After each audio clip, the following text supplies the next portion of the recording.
Gracias por haberse inscrito a esta presentación del libro ¿Por qué vemos dinosaurios en las nubes?, editado por Geriza, que lo tengo por aquí. Y antes de comenzar, quisiera agradecer a la librería Libri de Barcelona por su colaboración en este evento.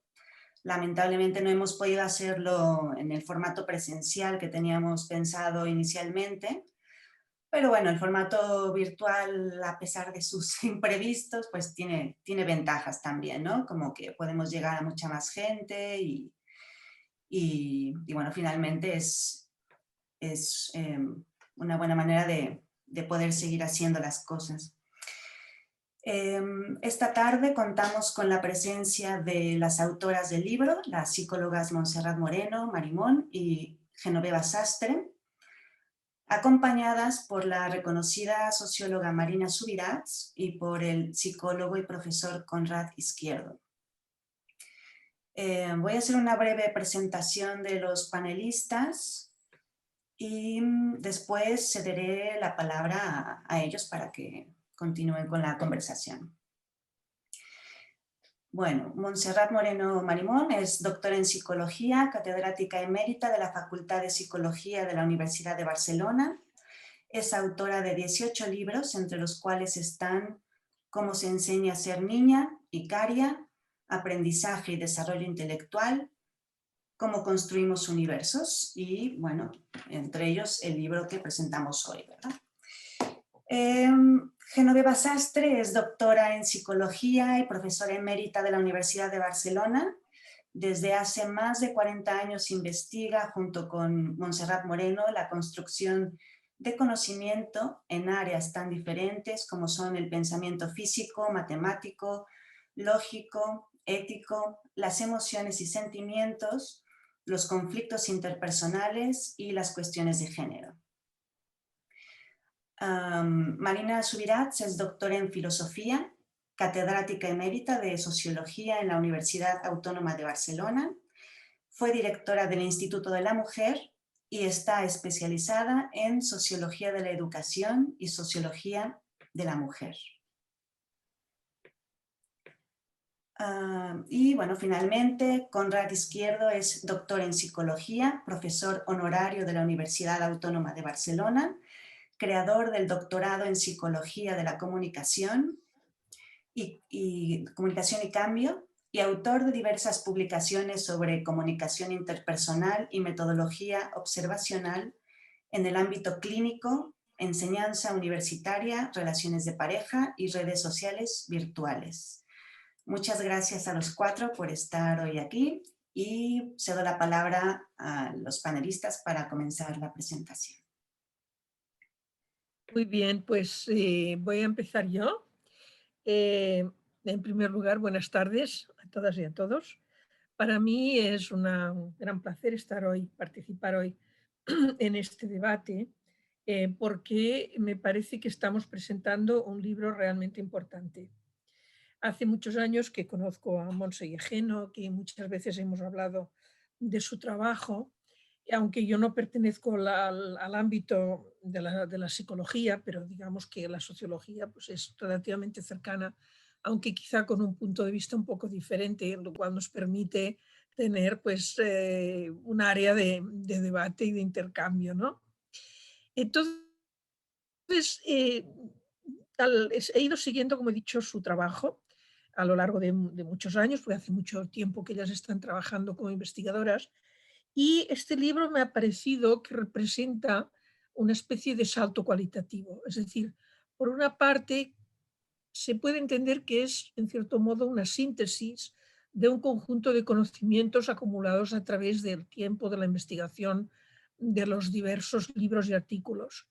Por lo tanto, hay una especie de como cristalización de una serie de elementos de conocimiento que ellas han ido acumulando a lo largo de estos años, pero que aquí dan un salto con una formulación posiblemente mucho más acabada e innovadora.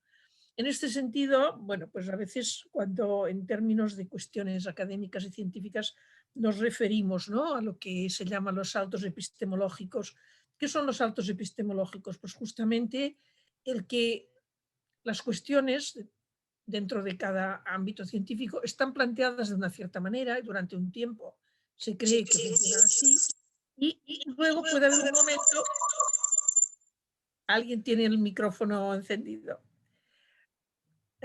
Entonces puede haber un cierto momento en que hay una reformulación y esta reformulación pone en cierto modo la base para otra manera de entender o para matizar de otra manera los fenómenos que estudiamos.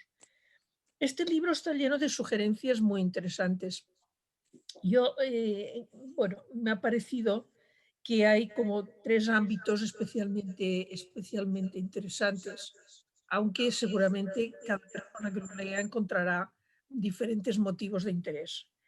Hay un, digamos, en cierto modo, yo me ha parecido entender que el nudo de la cuestión es precisamente eh, por dónde empieza el libro, es decir, todo lo que implica la, cómo se configura nuestro pensamiento, nuestro conocimiento. Por lo tanto, todo lo que ellas aportan en términos de modelos organizativos del pensamiento.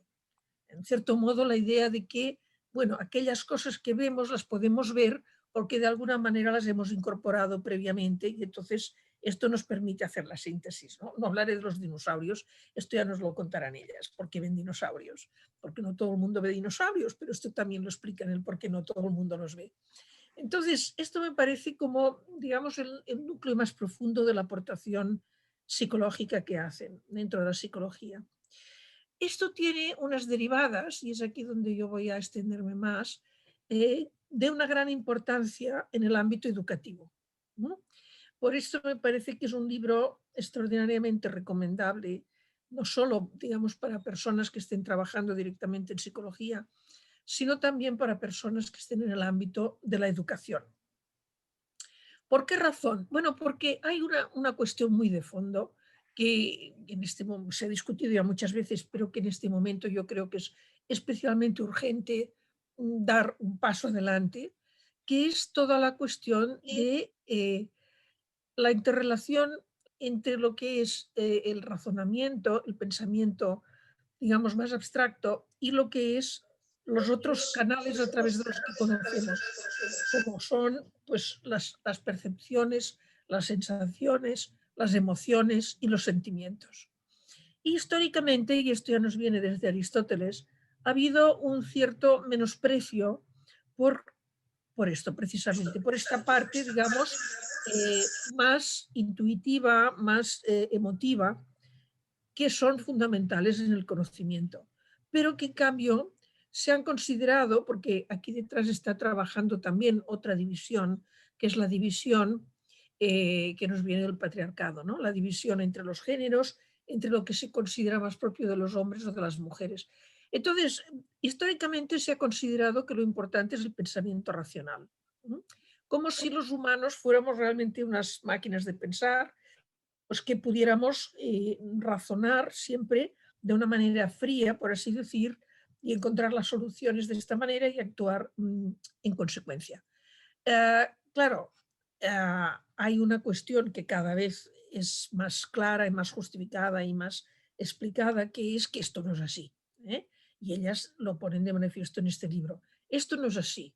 Las intuiciones, los sentimientos, las emociones forman una parte esencial de cómo formamos el conocimiento, cómo formamos nuestras ideas y los modelos organizativos del pensamiento que tenemos. Y esto es muy importante en que lo entienda el profesorado. ¿Por qué? Porque en los currículums, todavía los currículums que están de moda o que están vigentes, aunque ya se ha dicho tantas veces, ¿no? Se ha hablado tantas veces de la educación emocional, pero la educación emocional no ha penetrado de una manera sistemática ni en la formación del profesorado, ni en el diseño curricular. ¿eh? Con lo cual seguimos pensando que lo fundamental en la educación formal es precisamente pues, aprender los saberes, que serán saberes instrumentales, pero que, digamos, hay que evitar todo lo que sea las emociones, Eso es evidentemente un error y es cada vez más un error desde mi punto de vista. ¿Por qué razón? Pues porque el aprendizaje de aspectos más emotivos en las comunidades más antiguas corría a cargo del entorno. Es decir, las familias eran familias extensas, siempre había una abuela para decirte, no, esto no tienes que hacerlo así, tienes que hacerlo de la otra manera, o para decirte, bueno, no llores, esto se puede superar de esta manera y de la otra. ¿Entendéis? Es decir, cierto modo las comunidades tenían unos códigos que transmitían y que podían regir los comportamientos emocionales. Esto no quiere decir que lo hicieran bien o mal, pero digamos que había transmisión. En nuestra, en nuestra sociedad hay transmisión, evidentemente, de códigos emocionales, pero una transmisión que pasa sobre todo a través de los medios de comunicación, por ejemplo, las televisiones, por ejemplo, ahora pues las redes sociales, ¿eh? Y que no están pensados para educar. Esto está pensado, yo he discutido mucho con periodistas, mucho, ¿eh? Ah, sobre todo pues en relación a las cuestiones de cómo muestran a las mujeres, de la imagen que transmiten y todas esas cosas. Y siempre me han dicho lo mismo.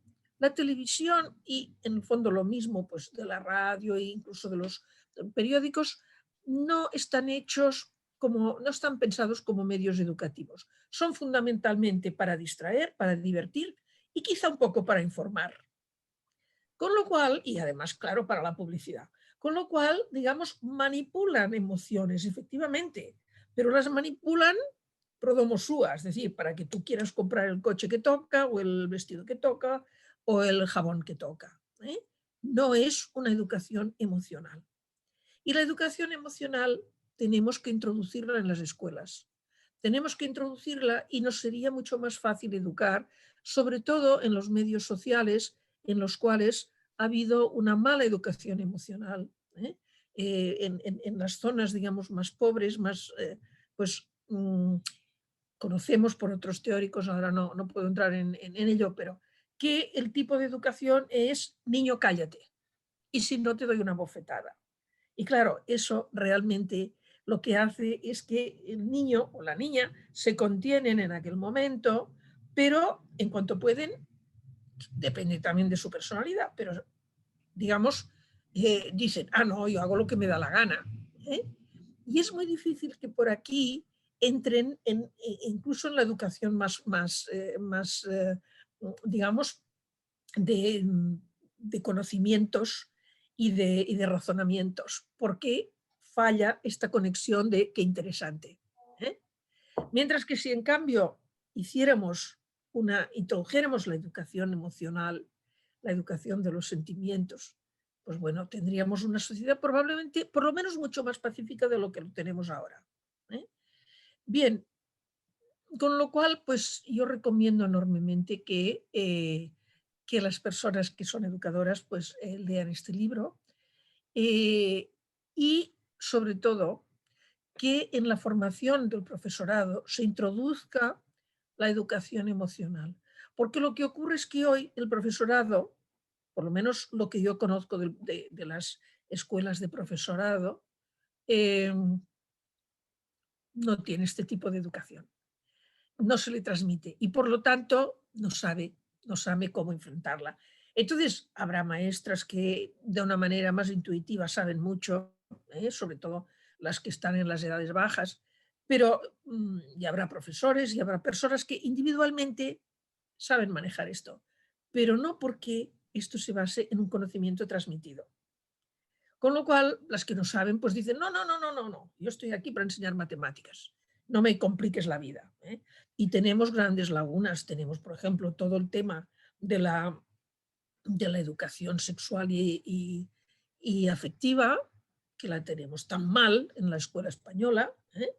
Porque no ha habido manera de avanzar y que en cambio es un elemento importantísimo para la vida de los chicos y chicas, porque ha habido un cambio total de paradigma en este tipo de educación y en cambio no les hemos dado en absoluto ningún instrumento de saber cómo enfrentarse a ello. Bien, por lo tanto, este es el punto que yo quería realmente desarrollar y contar con un cierto detalle.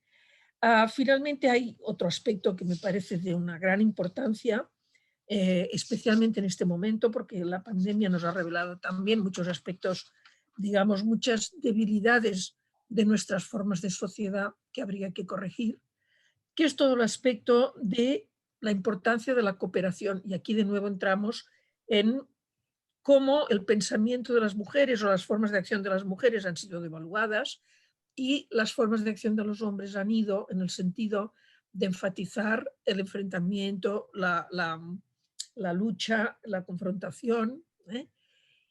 Y estamos en un momento en la humanidad en que necesitamos cambiar esto y lo necesitamos urgentemente. Si seguimos dando tanto valor al enfrentamiento y a la lucha, pues se puede acabar todo y mal, ¿eh? Mientras que en cambio necesitamos la cooperación. Pero en fin, este tema yo creo que nos lo va a contar con más detalle Monse, es decir, que yo lo dejo aquí y le paso la palabra. Muchas gracias. Genoveva, ¿no? Vale. Creo que... Bien, en primer lugar quiero agradecer también a la editorial la presentación de este libro y quiero agradecer a mis compañeros, y a Marina y a Conrad, que participen en este debate porque es un placer tenerlos con nosotras. O sea que muchas gracias. Coincido con todo lo que ha dicho evidentemente Marina, lo suscribo y estoy totalmente de acuerdo con ello. A mí me toca, hemos quedado que yo presentaría los aspectos más generales de la teoría, los aspectos más un poco más generales y a la vez más concretos de la teoría que presentaremos. Porque este libro tiene como una de sus funciones importantes presentar una teoría, divulgar una teoría que cree una nueva teoría sobre el pensamiento que creemos que puede tener repercusiones importantes en el mundo de la educación y en el mundo de la cultura. Entonces, en él yo voy a hablar ahora, hoy, sobre por qué hablamos, empezaré diciendo por qué hablamos de pensamiento humano y no de mente humana, cuando muchas veces, o la mayoría de las veces, se habla de mente humana y no de pensamiento humano. Esto lo tenemos claro en el libro, lo explicamos claramente en el libro, pero me interesa enfatizar que tenemos la idea de que en la actualidad tenemos más recursos para describir cómo pensamos que para dar definiciones unívocas sobre qué es la mente humana. Porque, ¿qué entendemos por pensamiento? Ya que no voy a entrar en la descripción de la mente. ¿Qué entendemos por pensamiento? Por pensamiento entendemos, el pensamiento humano es como un teatro, como un escenario, en el que se da una unión indisociable entre lo que se suele llamar emoción y lo que acostumbramos a considerar cognición. Esta unión indisociable de la que hablaba Marina encauza las acciones, la conducta de los actores que desarrollan las obras en este teatro. De tal manera que podemos decir que la acción, la cognición y la emoción forman el pensar y que no hay pensamiento sin emoción, no hay emoción sin pensamiento y no hay acción que no vaya acompañada de pensamiento y acción. Todo lo que sea separarlas, repercute negativamente en cada una de las concepciones de estos tres grandes bloques. La teoría bien, esto era como un preámbulo para iniciar el debate. La teoría de los modelos organizadores se sustenta en un interaccionismo constructivista, según el cual la ciencia, el arte, la tecnología, la política, la religión, las costumbres de la vida cotidiana, lo que regula las costumbres de la vida cotidiana, son construcciones culturales O sea, la cultura no es solo lo que vulgarmente se entiende por cultura y que aparece en muchos espectáculos, en los medios de comunicación. No, la cultura en el sentido amplio engloba la ciencia, el arte, la tecnología, la religión, la mitología, las costumbres de la vida cotidiana, etc. Y esta cultura influye mucho en la forma de pensar y de sentir de las personas. Pero lo que ocurre, y de actuar también, claro, pero lo que ocurre, ¿qué es? Que cada persona y cada colectivo social actúa sobre las representaciones culturales a su modo. Y en esta actuación, en sus actuaciones, modifica un poco la cultura. De ahí que digamos que la teoría de los modelos organizadores se apoya en un interaccionismo constructivista, porque hay este diálogo constructivo entre uno y otro. El mundo físico, social y cultural nos provoca sensaciones y es importante ver la función que tiene el medio de provocar sensaciones. Porque, ¿qué pasa? Que estas sensaciones nos llevan a reaccionar ante esta provocación. Y al reaccionar, damos un significado a nuestras conductas. Con lo cual vemos que medio e individuo tienen una puerta, el medio tiene una puerta de entrada, que es el provocar sensaciones, y la persona, el sujeto, el individuo, tiene también una entrada que es la reacción a estas sensaciones, dando un significado personal a su conducta.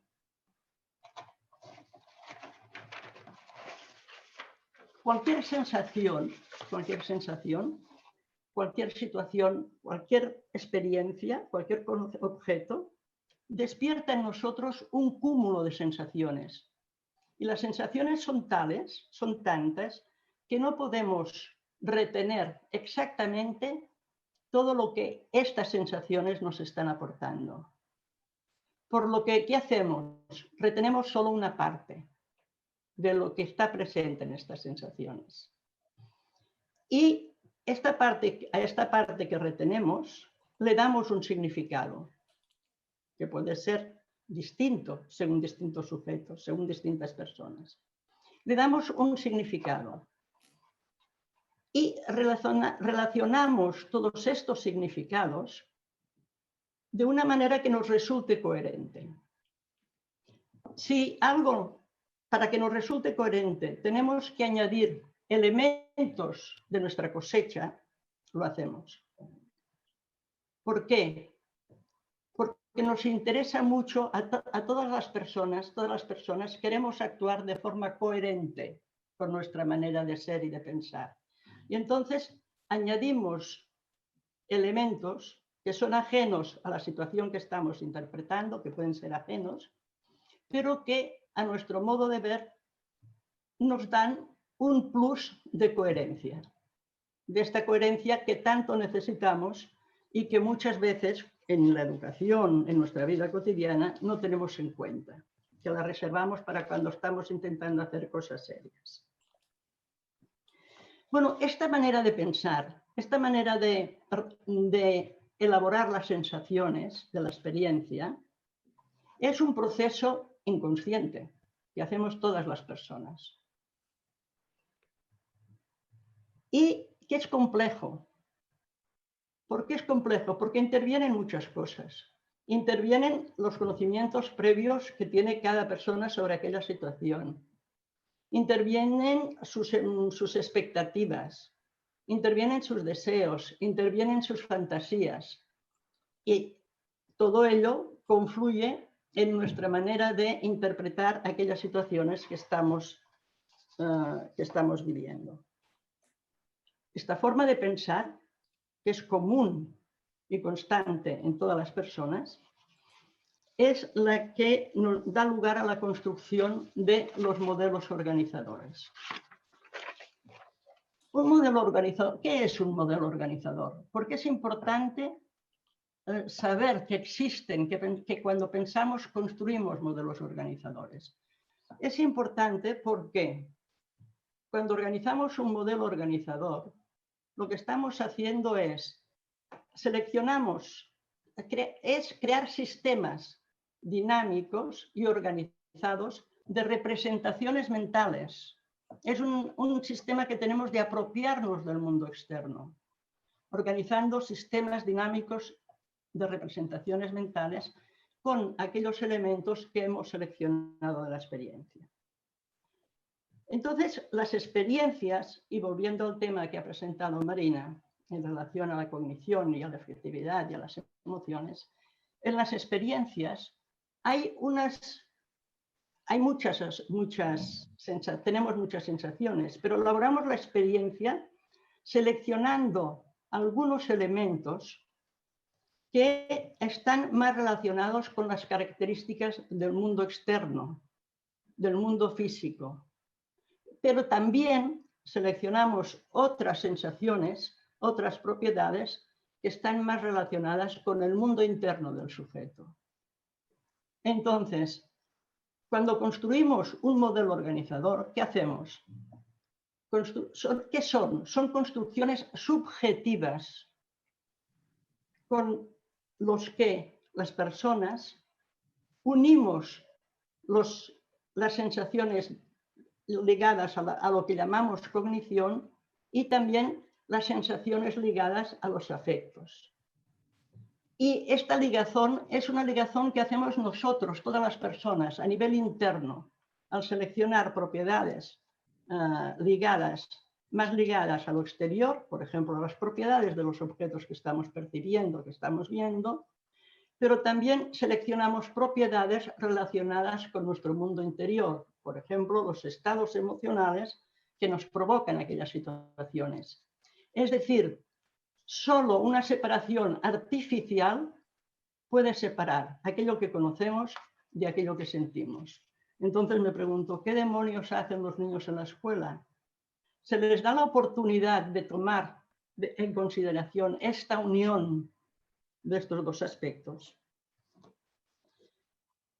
Bien, para sustentar la teoría de los modelos organizadores, hemos utilizado también sistemas teóricos diferentes, porque estos sistemas teóricos nos aportan conocimientos que nos son muy útiles. Pero además, hemos hecho durante más de 40 años investigaciones en distintos campos del saber. Algunas veces estas investigaciones las hemos hecho las autoras del libro, pero muchas otras veces las han hecho compañeras y compañeros que investigaban con nosotros en nuestro equipo. Y hemos analizado y examinado campos muy diversos. ¿Por qué hemos cogido y investigado campos tan diversos? Porque nos interesaba ver qué es lo que tiene en común el pensamiento en distintos campos y también qué es lo que tiene en común el pensamiento en distintas individualidades, es decir, entre distintas personas. Debido a ello, también hemos trabajado durante estos 40 años con personas de diferentes edades y diferentes medios económicos. Quería citar algunos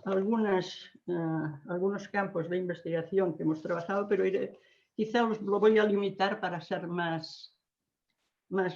que sea más dinámico. Hemos hecho investigaciones en el campo de la ética, por ejemplo. En el campo de la ética hemos hecho bastantes de razonamiento ético, hemos hecho bastantes investigaciones para ver cómo reacciona las personas, cómo reaccionamos las personas ante las injusticias. Por ejemplo, recuerdo todavía la sorpresa que me causó ver que muchos textos de alumnado universitario en el que les habíamos pedido que explicaran situaciones en las que se habían sentido tratados injustamente, expresaban un nivel de indefensión muy fuerte y no eran conscientes en su escrito, no salía ninguna referencia a esta indefensión. O, por ejemplo, en los trabajos de violencia de género, chicas y chicos, personas adultas, niños de diferentes edades, muchos, una muestra muy significativa, percibía la violencia de un chico en relación a una chica. Les presentábamos una historia hipotética. Percibían la violencia y la criticaban y la rechazaban, pero a la vez recomendaban a la chica que hiciera todo lo posible para mantener el vínculo amoroso. Es decir, es otra forma de indefensión, que es aceptar una situación en la que eres maltratada. Y en el campo de los conflictos interpersonales, que nosotros hemos hemos trabajado mucho y que hemos divulgado también mucho, no solo nosotras, sino personas del equipo, en la docencia de primaria y secundaria, hemos visto que esto que decíamos de la unión indisociable entre cognición y afectividad se da muchísimo. Y es que no hay nada en nuestra conducta, en nuestro cuerpo, que esté separado del resto. Todo está unido con todo. Entonces, en estos conflictos, por ejemplo, queda clarísimo. Tenemos una muestra muy, muy extensa de conflictos de personas de diferentes edades. Queda muy claro que cuando las personas están describiendo un fragmento en el que hay en el que una emoción aparece con mucha fuerza, en torno a esta emoción giran otras muchas emociones, giran también en torno muchos pensamientos, sentimientos, y este ir y venir, este diálogo entre el pensar y el sentir, se van produciendo acciones. Se van produciendo una nueva manera de interpretar la situación, se van produciendo acciones que ayudan a llegar a una solución de un conflicto que en un principio parecía insoluble. Voy a saltar a otros campos, haré solo mención muy rápida a la física y a la biología, porque este también es un campo que privilegiamos mucho en nuestra investigación, porque ya he dicho que queríamos tratar temáticas muy distintas.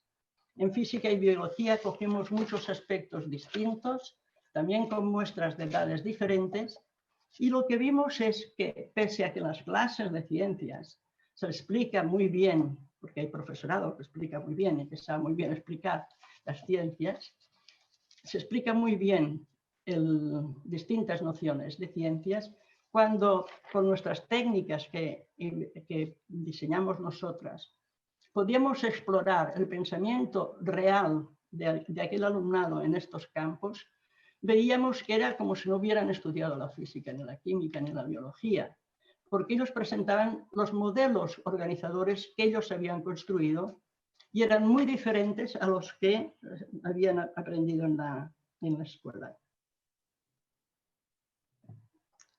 Bien, entonces, del conjunto de todas estas investigaciones distintas,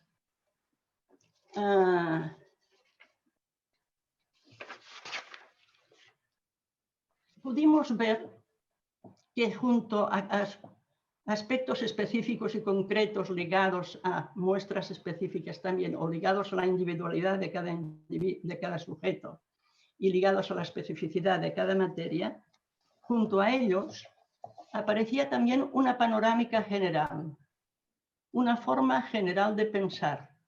Y esto nos parece muy importante, porque no hay una contradicción entre percibir lo individual y la diferencia y el poder abstraer también estas formas generales de pensar.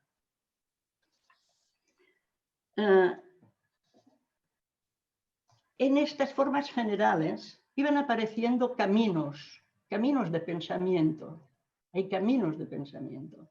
Iban apareciendo caminos de pensamiento que cada caminante, en su andar hacia la incorporación de nuevos conocimientos, iba construyendo. O sea, el mismo caminante iba construyendo su camino hacia el conocimiento. Y en esta andadura, la selección de elementos, la atribución de significados y la organización de estos significados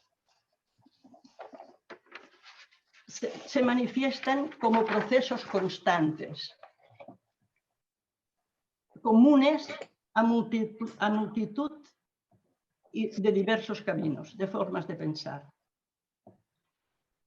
Y algo que a mí me parece también muy importante, y es que en esta travesía por estos caminos de pensamiento, el mundo físico, social y cultural va provocando nuevas sensaciones que nos inducen a ampliar la marcha hacia universos más amplios, que nos son parcialmente desconocidos y que, como nos son desconocidos, incitan nuestra curiosidad y nos provocan inquietudes.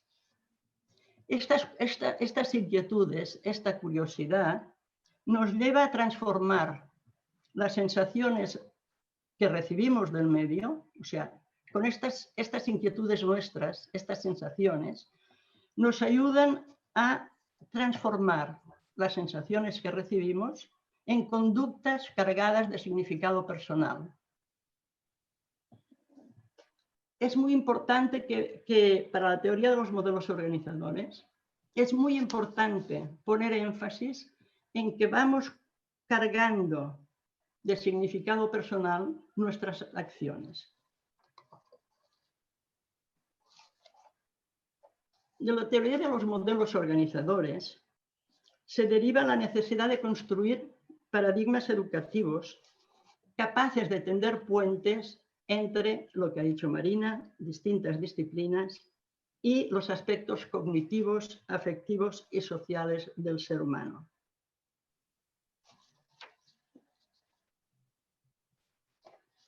¿Por qué?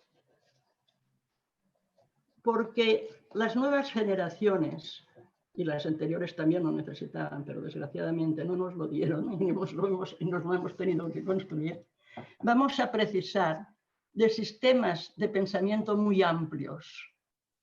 Sistemas de pensamiento, sistemas dinámicos de pensamiento que nos ayuden a desplazarnos por distintas áreas sociales, por distintas áreas del mundo. De un mundo que compartimos, de un mundo que es de todos, pero que cada cual lo interpreta y lo vive a su manera. La teoría de los modelos organizadores explica el desarrollo del pensamiento como el resultado de la construcción de redes de sistemas dinámicos y organizados de representaciones mentales que nos ayudan a desplazar nuestro pensamiento por áreas cada vez más extensas del mundo. ¿Cómo podemos ayudar al alumnado a ir avanzando para establecer relaciones entre estas distintas áreas? ¿Cómo podemos ayudarle a construir puentes? Hay muchas metodologías que se podrían utilizar. Una de ellas consiste en situar en el centro de la escuela, en el centro de la educación, el desarrollo de la creatividad grupal, el respeto al medio ambiente y la construcción de lazos humanos equitativos entre personas de diferente sexo, estatus social, país de origen y religión. El neoliberalismo patriarcal va justamente en sentido contrario. Estimula el individualismo y practica un paradigma cognitivo en el que, bajo una aparente luminosidad, se esconde una concepción simplista del ser humano y una concepción obsoleta del pensamiento único. Bien, yo voy a dejar aquí mi intervención y paso la palabra al doctor Conrad. A la doctora Moreno. Vale. Bueno, pues yo primeramente quiero agradecer, como ha hecho Genoveva, a nuestros compañeros y compañera que están aquí y que se han ofrecido a esta presentación. Es importante para nosotras porque hemos tenido el privilegio de compartir con ellos algunas ideas y bastantes reuniones. Por tanto, se los agradecemos. Y también a la editorial Gedisa, que ha hecho posible la publicación del libro, y también, por supuesto, esta presentación que han organizado personas de su equipo muy eficientes. Yo quería hablar de algunos aspectos que conciernen este libro pero que no están explicitados en él. Es como si estuvieran un poco ocultos detrás de las páginas. Al leer el libro, bueno, voy a empezar por el principio, ¿no? por el título del libro. Al leer el título, que es lo primero que se lee cuando se ve un libro, seguramente algunas personas se habrán preguntado, bueno, ¿y qué están haciendo los dinosaurios en este libro? Que es un libro que parece serio, un libro que trata de psicología. ¿Qué tienen que ver los dinosaurios con la psicología?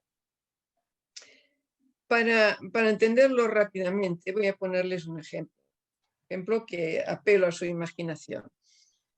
Imaginemos que estamos tumbados en una playa, que es verano, que no hay COVID y que estamos disfrutando viendo el cielo, mirando al cielo y tomando el sol. Y al lado nuestro hay dos personas que están haciendo lo mismo. Entonces nos ponemos a escuchar qué están diciendo y oímos que una de ellas dice: ¿has visto aquel dinosaurio que hay en aquella nube? Y la otra dice: aquello no es un dinosaurio, es una tortuga. ¿No ves lo despacio que avanza? Y la otra dice: sí, es verdad que va despacio, pero fíjate en la forma. Deja estar el que avance deprisa o no. Fíjate en la forma. Mira, ¿ves? Aquello es la cabeza, aquello es la cola, aquello es la pata, y así lo va describiendo. Bueno, estas personas podrían estar discutiendo mucho tiempo y sin darse cuenta que cada una de ellas estaba mirando aspectos diferentes de un mismo fenómeno. Estaban mirando lo mismo, pero estaban viendo cosas distintas. Desde la psicología, que siempre nos preguntamos cosas, una de ellas es: ¿cosas de este tipo pasan solo cuando hay dinosaurios o pasa también en la vida cotidiana? ¿Es una manera que tenemos los seres humanos de pensar? ¿Pensamos todos lo mismo cuando vemos una misma cosa? Bien, pues estas diferencias de visiones son importantes porque pueden llegar a causar problemas entre las personas, pueden inducir a peleas, puedes incluso llegar a provocar divorcios, peleas, etc. Por tanto, es algo que nos concierne. Y nos concierne en tanto que psicólogos, pero también nos concierne en tanto que personas. Cuando nosotros nos ponemos a hacer nuestras preguntas, al final llegamos a una de estas preguntas importantes, que es: ¿qué es la inteligencia? ¿Qué entendemos por inteligencia? Vemos que la inteligencia, lo que llamamos inteligencia, tiene muchas definiciones. Cada autor da su definición. Y todas estas definiciones suelen ser aceptables porque reflejan un aspecto de lo que es la inteligencia. Pero no hemos encontrado ninguna que sea capaz de abarcar todos estos aspectos. Por tanto, nos quedamos sin saber exactamente en qué consiste esta inteligencia. La ciencia muchas veces es transgresora de evidencias. Quiere esto decir que rompe con ideas arraigadas, ideas que nos parecen evidentes y que se han creído durante mucho tiempo. Esto ocurre, por ejemplo, cuando nos dice que las cosas grandes son menos importantes que las cosas pequeñas, porque de lo pequeño surge lo grande. Por ejemplo, cuando dicen que sin átomos no hay montañas, ni ciudades, ni galaxias. Sin células no habría ni ballenas, ni elefantes, ni rebaños. Sin sensaciones no habría alegrías, tristezas, sentimientos, ni deseos de justicia, ni amor por la vida y por las demás personas. Y tampoco habría ideas capaces de cambiar la humanidad. Por tanto, las cosas pequeñas que parecen insignificantes son las que sustentan las grandes cosas. Y ahora veremos por qué digo esto. Sabemos que hay lazos invisibles que unen todas las cosas que existen, aunque nosotros las estudiamos por separado. ¿Y por qué las estudiamos por separado? Porque resulta que nuestra mente o nuestro pensamiento solo es capaz de abarcar algunos aspectos de una realidad concreta, pero no podemos abarcarlo todo. Nadie conoce toda la ciencia, nadie tiene este poder. Entonces lo vamos parcelando, parcelamos una realidad que es un continuo y lo vamos rompiendo en pedacitos y lo vamos estudiando y analizando, cada uno su parte. Pero después de hacer esto, que es una necesidad metodológica imprescindible en la ciencia, tendríamos que volver a unirlo todo. Porque hemos roto unos lazos, hemos roto un continuo real. Tendríamos que volverlo a unir para poder entender muchos de los fenómenos que nos preocupan. Nosotros hemos dedicado muchos años a estudiar lo que se llama inteligencia. Pero como no hemos encontrado ninguna respuesta realmente satisfactoria a esto, hemos pensado que quizá deberíamos recurrir a otras ciencias que no sea la psicología. Es decir, nos hemos dado cuenta de que la interdisciplinariedad para el conocimiento es imprescindible, precisamente porque cada disciplina solo estudia una parte, parcializa la realidad. Y volverla a unir es difícil cuando estamos centrados en una especialidad. Pues preguntándonos qué era esto de la inteligencia, pensando que tenemos que recurrir a otras disciplinas, nos decidimos por recurrir a una estrategia que tenemos, una estrategia mental de investigación que consiste en ir a buscar el origen del fenómeno que nos preocupa. Ver cómo nace, ver cómo va evolucionando y así podemos entenderlo. ¿Cómo hacer con la inteligencia? Pues se nos ocurrió recurrir a otra disciplina que es la biología. ¿Qué puede aportarnos la biología que todavía no tenemos en la psicología? Y más que a la biología, donde fuimos a parar fue a la microbiología. Antes hablábamos de lo pequeño que sustenta lo grande. Y aquí se cumple realmente esta regla. Recurriendo a la biología, sabemos, todo el mundo lo sabe, que después de la teoría que formuló Darwin sobre la evolución de las especies, sabemos que antes de que nosotros, como seres humanos, apareciéramos en este mundo, había transcurrido muchísimos años, siglos, miles de años, millones de años, en los que se habían ido construyendo, apareciendo y desapareciendo diferentes especies, animales y vegetales.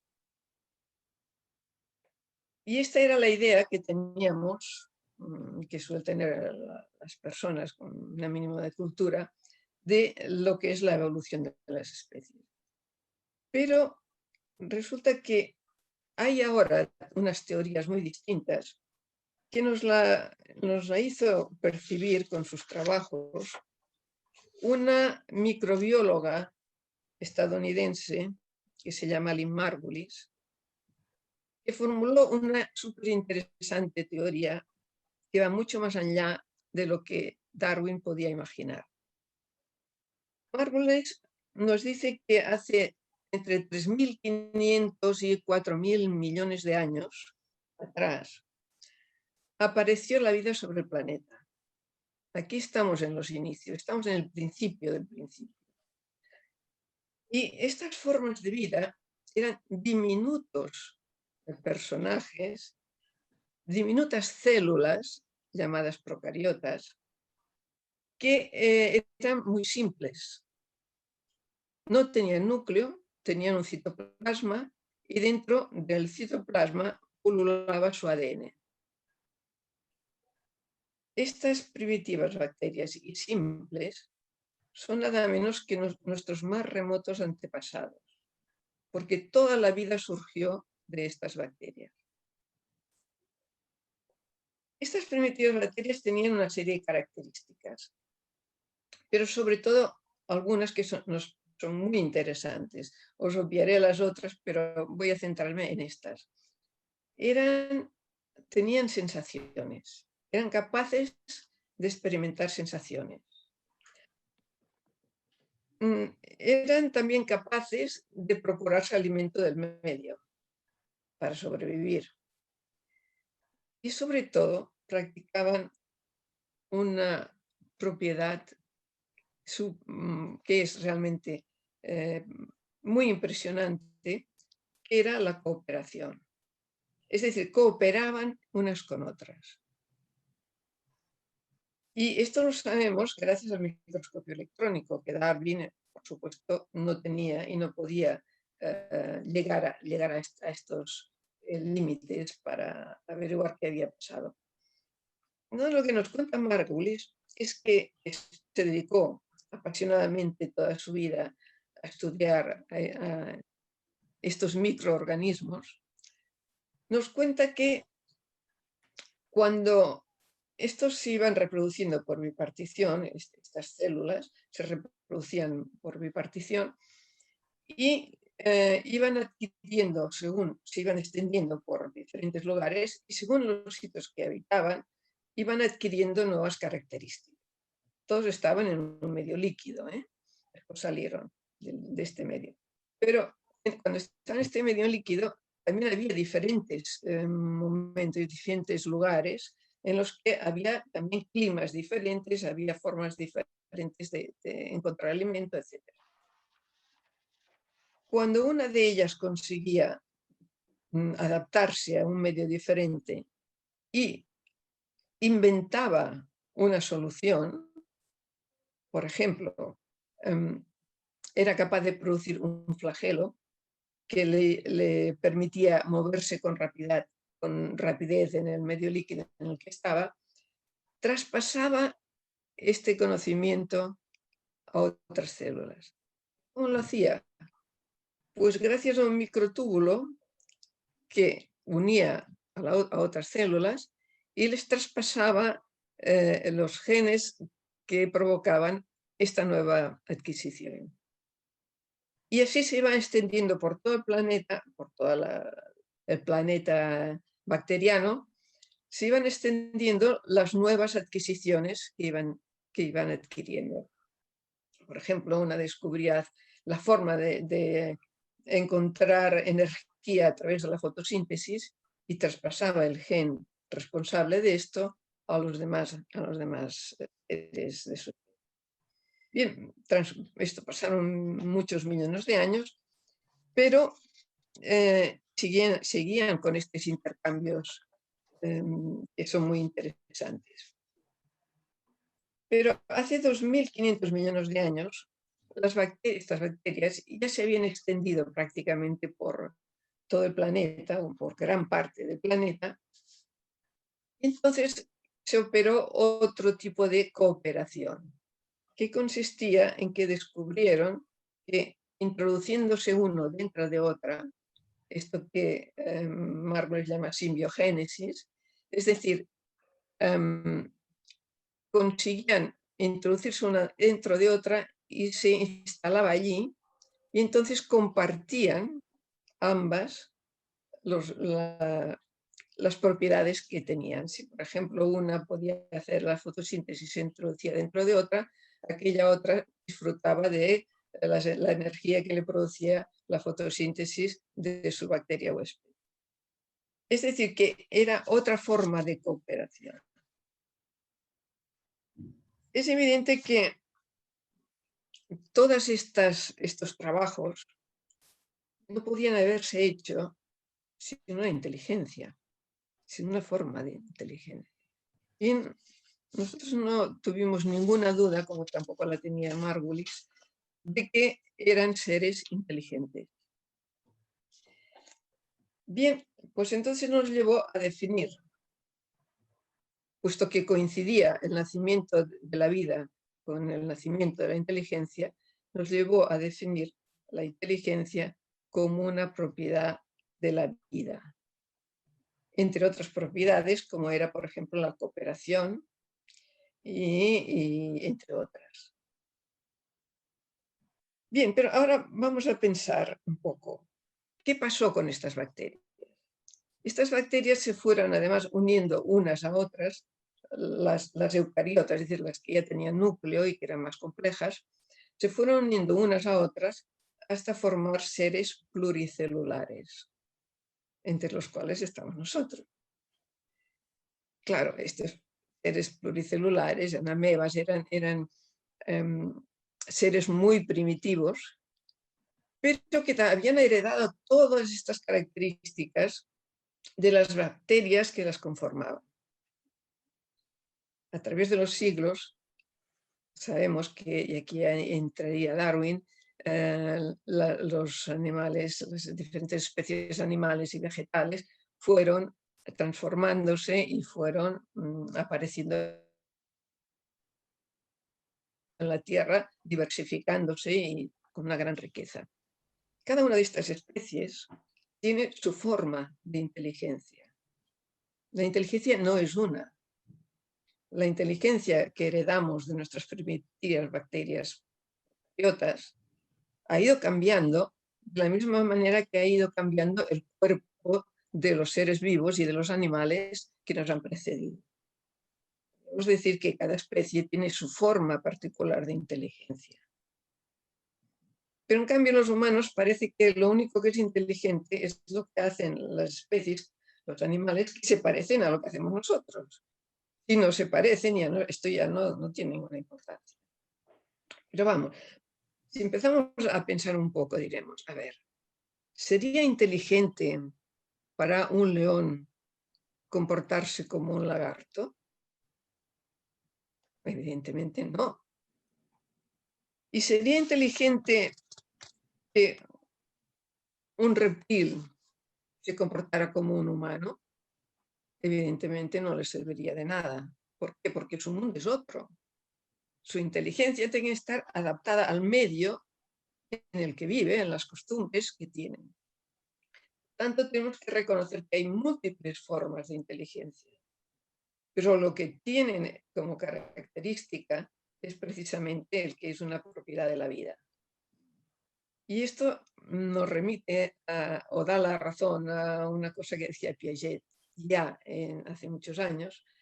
Decía, no hay vida sin inteligencia, ni inteligencia sin vida. Es evidente que los trabajos de la moderna microbiología están dando la razón. Aunque entonces no tenía el microscopio electrónico y aunque él era biólogo de formación, no podía llegar a estos descubrimientos que son tan impresionantes, ¿no?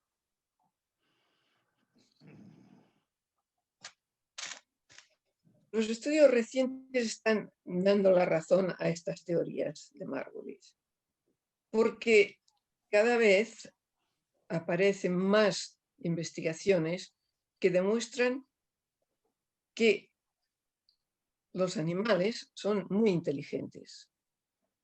Existen unos que nos parecen más inteligentes que otros, pero si están adaptados a su medio, no podemos hablar de más o menos inteligencia, porque no tiene sentido. Los animales y los vegetales estuvieron construyendo un planeta que es el que ahora habitamos, un planeta en el que hay oxígeno, que por cierto lo produjeron las primitivas bacterias en la atmósfera, que antes la parte de oxígeno en la atmósfera era muy pequeña, pero ellas fueron produciendo mucho oxígeno que permitió que nacieran o crecieran o se desarrollaran seres como nosotros, por ejemplo, que vivimos del oxígeno que respiramos. Esto también se los debemos a las primitivas nativas. Pero además de esto, fueron construyendo un universo, un parque natural fabuloso, que lo constituyen nuestras selvas, nuestros bosques, nuestros jardines, lo que ahora estamos disfrutando. Claro, una reflexión que hacemos es, cuando comparamos nuestra inteligencia con la de los animales, nos sorprende a veces ver que ellos hacen cosas que nos parecen inteligentes, que tienen sentimientos. Por ejemplo, sabemos que, y lo sabemos esto porque menean la cola cuando están contentos. Perros, por ejemplo, porque tienen miedo y lo manifiestan ante un peligro, porque vemos cómo cuidan a sus descendientes y como a veces se juegan la vida por darles alimento, es decir, tienen lo que nosotros llamamos amor, tienen sentimientos. Claro, esto nos resulta difícil de aceptar porque nos creemos que somos el centro del universo. Pero en realidad no somos más que una especie ligeramente mejorada de antropoides. Que tenemos un cerebro distinto, es cierto, y que hemos alcanzado muchas cosas. No es que yo esté quitando mérito al ser humano, por supuesto, porque me estaría echando piedras encima, pero lo que sí parece evidente es que no somos los reyes del universo. Y si intentamos comparar nuestra inteligencia con la de los animales, yo haría una observación. Es que reflexionemos sobre quién es más inteligente. Aquellos seres que son capaces de ofrecernos un universo lleno de vegetación y de una gran belleza y con muchas posibilidades de vivir, o aquellos que son capaces de destruirlo. Bien, dejamos aquí la reflexión y para finalizar les diré esta idea oculta que está detrás de las páginas del libro, que es también una recomendación. Cuando no sepamos, no encontremos una solución a nuestros problemas, a lo que queremos averiguar, vayamos a los orígenes y sigamos el hilo del fenómeno que tenemos delante para estudiar. Esto nos ha dado a nosotros muy buenos resultados, tanto en el aprendizaje como en la enseñanza. Y espero que también sea de utilidad para los que lean este libro. Muchas gracias. Paso la palabra al doctor Konrad. Muchas gracias. Bueno, para mí también es un momento de mucha satisfacción poder compartir este acto, que es el sueño de todos aquellos que nos dedicamos algún día a escribir un libro. Y desde la aventura de concebirlo, redactarlo, presentarlo a un editorial y que te lo acepte, al momento de tener la alegría de presentarlo porque lo tenemos ahí para que se lea, pues es un momento muy bonito, muy feliz, y os estoy muy agradecido a las autoras y evidentemente también a la editorial el haber contado con mi participación. Bueno, yo tengo unas cuantas notas, voy a ir leyendo y quizás parafraseando un poco, comentando, pero no mucho porque el tiempo se nos echa encima, son las 7 y tal como lo teníamos previsto, pues conviene dar la palabra también a la audiencia que tenemos, que ha hecho el esfuerzo de inscribirse y tal, precisamente para poder levantar la mano y decir algo, ¿de acuerdo? Bien, en este breve espacio de tiempo de que dispongo para sumar mi voz a los comentarios aportados por Marina Subirats y las autoras del texto, Montserrat Moreno, Marimón y Genoveva Sastre, voy a exponer cuatro razones cargadas de afecto por las que creo que merece la pena entrar en diálogo con el texto titulado «Porque vemos dinosaurios en las nubes». Mis cuatro argumentos en titulares interrogativos son: Primero, ¿por qué yo no veo dinosaurios en las nubes? Segundo, las respuestas que me da el libro a esa pregunta, ¿por qué yo no veo dinosaurios en las nubes?, está fundamentada y claramente ilustrada. Tercera razón, la visión que yo tengo de cómo mi vida diaria discurre tiene algo que ver con el tema técnico del libro, los modelos organizadores del pensamiento. Y cuarta pregunta, ¿puedo sacar provecho práctico de su lectura? Dependiendo de cómo respondamos a estas preguntas, el libro puede ser recomendado o no para su lectura. Entonces, me vais a permitir que haga un poco de argumentación de cada una de las preguntas para que llegue a la conclusión, que lo dejo en suspense, si al final recomendaré o no recomendaré la lectura del libro. La primera pregunta es, ¿por qué yo no veo dinosaurios en las nubes? Montserrat ha hecho ya una alusión a este aspecto y por lo tanto me resulta muy fácil explicarlo. Soy sincero cuando digo que yo no veo dinosaurios en las nubes. Yo veo caballos, camiones y a veces incluso puedo ver a Messi metiendo un gol. Cuando los metía, claro está. Y ahora parece que no los mete. Así que me pregunto, ¿qué me pasa a mí? O lo que es lo mismo, ¿qué quiere decir el título del libro? Que es lo que nos ha explicado Montserrat en su intervención. Las autoras, y ahí también la doctora Genoveva Sastre ha hecho una alusión, las autoras nos dicen que lo que vemos cuando miramos es el punto de partida de un apasionante viaje al centro de la tierra que habitamos. Es decir, a nuestro pensamiento, situado en el espacio y el tiempo biográfico de cada uno, y de la educación que hemos recibido de acuerdo con las coordenadas socioculturales, económicas e históricas de cada vida en particular. Por tanto, las autoras aceptan mi declaración y me siento incluido en el título del libro. Va conmigo, lo puedo coger y lo puedo ojear a ver qué dice. En cuanto a la respuesta que me da el libro a mi pregunta, que es ¿por qué no veo dinosaurios?, he de decir que está fundamentada y claramente ilustrada.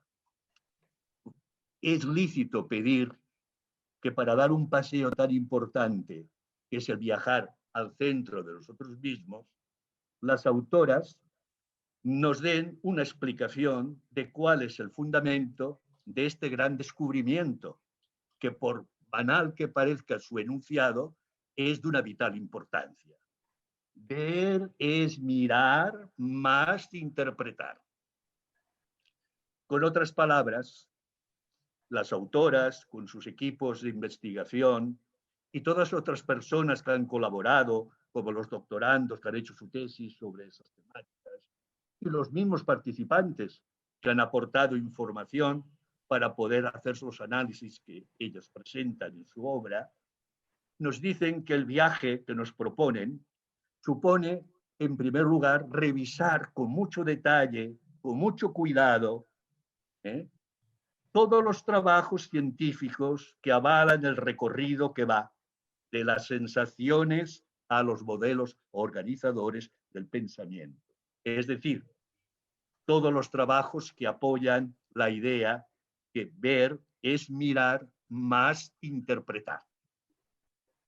Por lo tanto, en el libro encontraremos todo ese discurso dilatado que tanto la doctora Genoveva Sastre como la doctora Montserrat Moreno Marimón nos ha explicado brevemente en este momento. Dicho esto, llegamos al punto clave. La visión que yo tengo de cómo mi vida diaria discurre, ¿tiene algo que ver con el tema técnico del libro? Bueno, yo en este punto les propongo a todos nosotros un pequeño ejercicio de imaginación.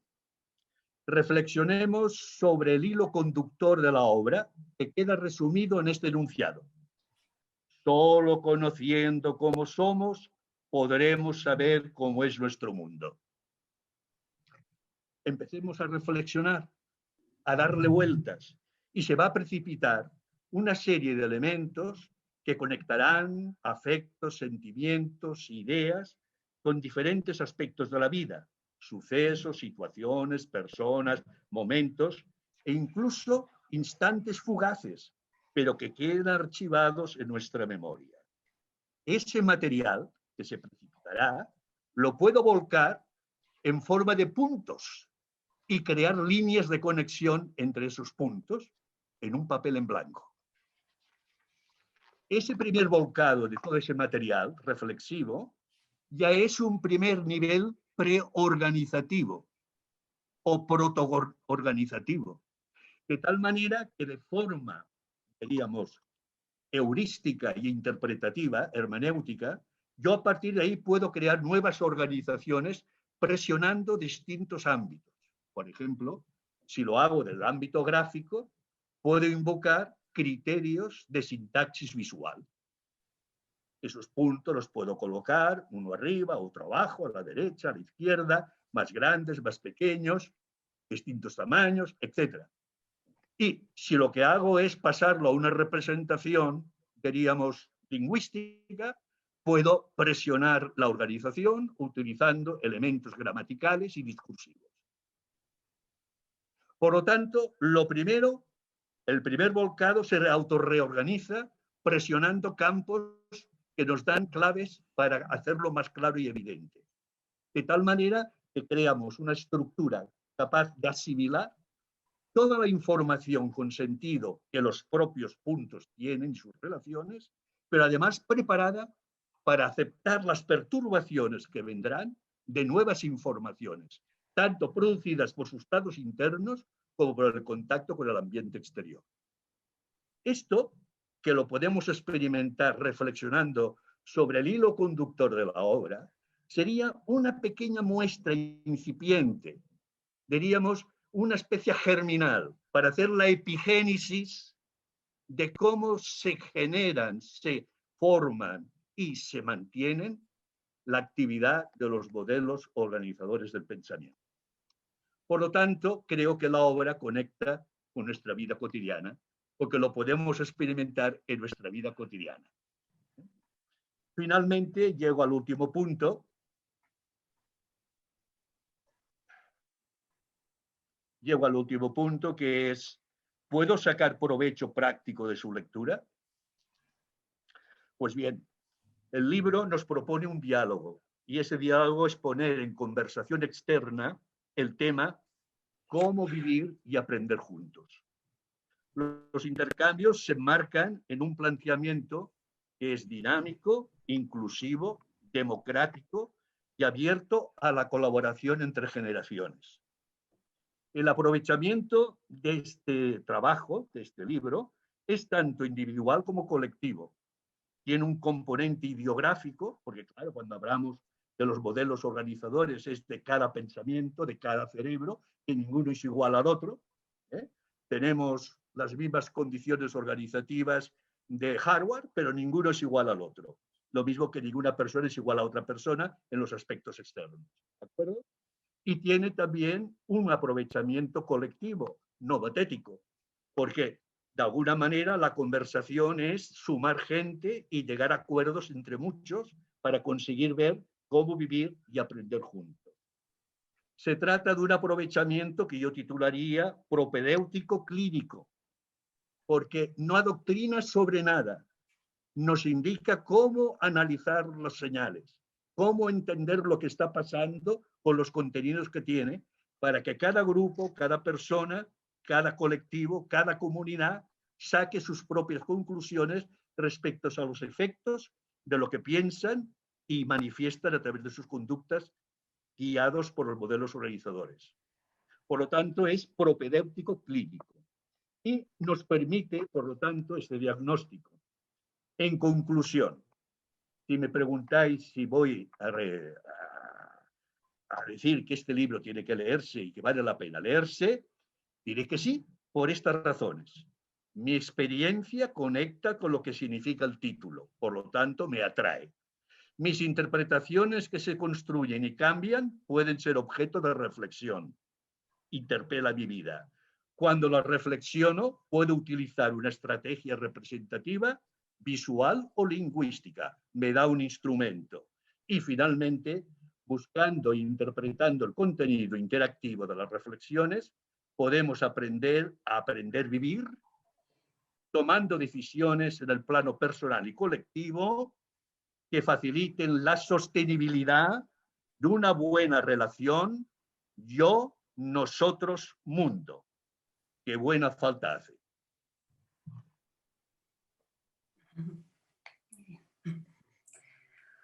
Muy bien, pues gracias a los 4 por las intervenciones tan interesantes.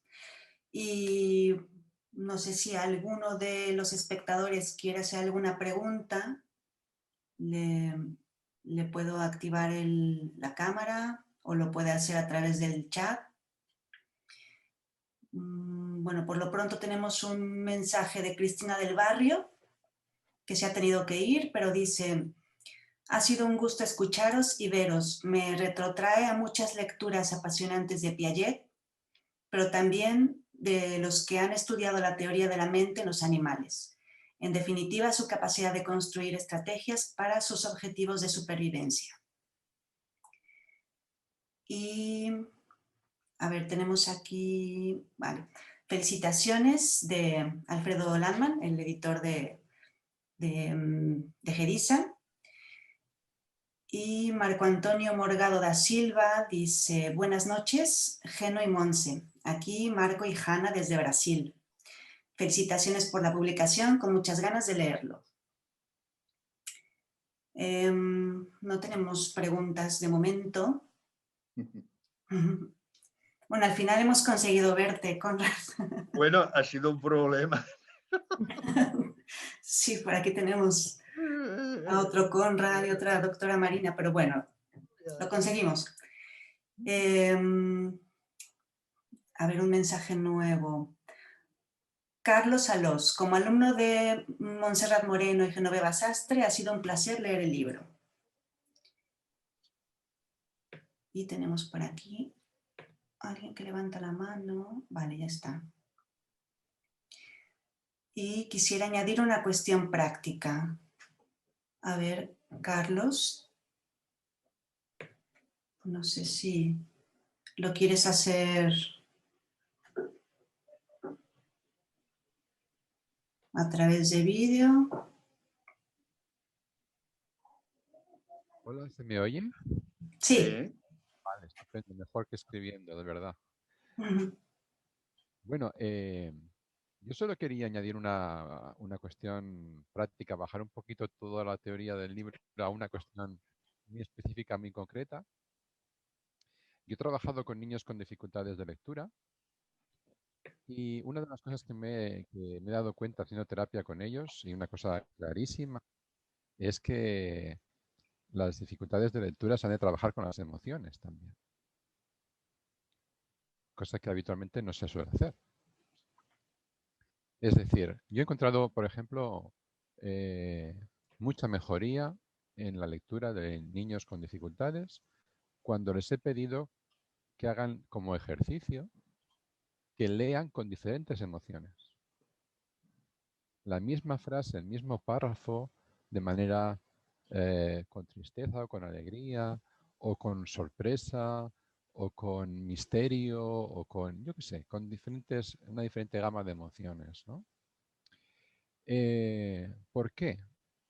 No solamente por una cuestión, no sé, puramente teórica, sino porque en el momento en que planteas un aprendizaje de lo que sea, sin las emociones, llevas de vacaciones al lóbulo límbico. Es decir, trabajas con una parte del cerebro solo. La otra la tienes abandonada. Y si tú quieres conseguir que todo funcione en conjunto, lo tienes que hacer participar. Así que, bueno, es un tema práctico, ¿no? Trabajar la lectura, pero con diferentes emociones. Lo mismo he hecho también con cantantes de ópera.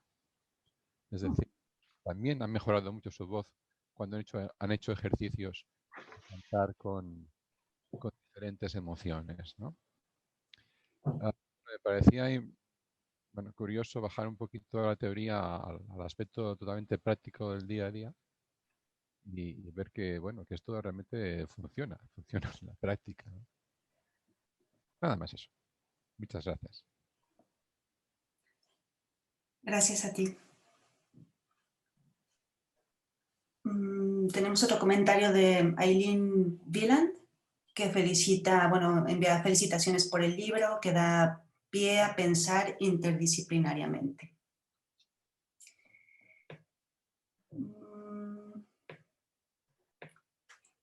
Si no hay más preguntas, quizá podemos cerrar con algunas conclusiones.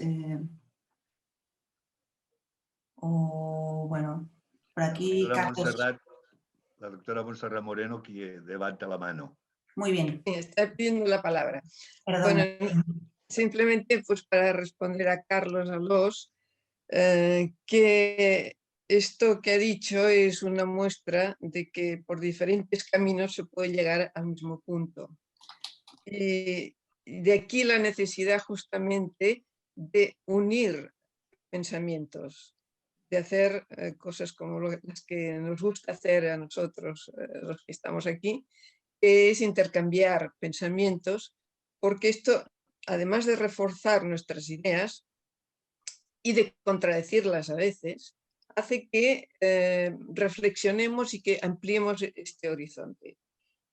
Yo creo que es un sano ejercicio que deberíamos practicar muy a menudo, es decir, que de la misma manera que las células procariotas, nuestras regueteabuelas lo hacían, cooperaban, también nosotros hemos heredado esta capacidad. Entonces no la desperdiciemos, creo que hay que practicarla y hay que tenerla continuamente en marcha, nada más. Muy bien, tenemos otra pregunta por aquí. Voy a activar la cámara.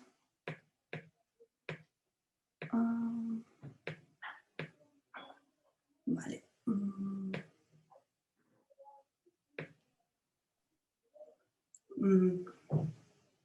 María Feu, ¿quiere hacer algún comentario? Hola, puc parlar en català, sí? Sí. Sí, por supuesto, sí. Sí, D'acord. una cosa quería deciros. Si vemos esto en castellano es por dos razones. Una porque el libro está escrito en castellano, pero hay otra también muy importante porque sé que me están oyendo mucha gente de América Latina, también de Estados Unidos, de Italia, que no entienden el catalán, pero en cambio sí. Vale, pues entonces hablo en castellano, ningún problema. A mí me llama la atención porque todo esto que, bueno, aparte de felicitaros porque el trabajo es muy bueno, de alguna manera lo intuimos, lo sabemos, que no podemos prescindir de la afección, el sentimiento, las emociones en todo el camino del aprendizaje. Y entonces, ¿cómo puede ser que desde el punto de vista de la enseñanza sistematizada nunca se tenga en cuenta? ¿Cómo puede ser? Y yo pienso que somos unos grandes teóricos y que no bajamos nunca a la práctica, porque ser teórico es mucho más fácil que bajar a la práctica. Yo he estado en un colegio mucho tiempo dirigiendo un poco pues, todo el tema gerencial y yo me daba cuenta que muchos profesores, esto que decíais, el que le salía de dentro transmitía no solamente el campo teórico, sino vivencias, maneras de estar, modos de entender. Pero el que no le salía no tenía ninguna obligación. Y realmente sin esta emoción es imposible aprender. Pienso que parte está, y lo siento, en muchos profesores. ¿Por qué? Porque dar unas lecciones es fácil.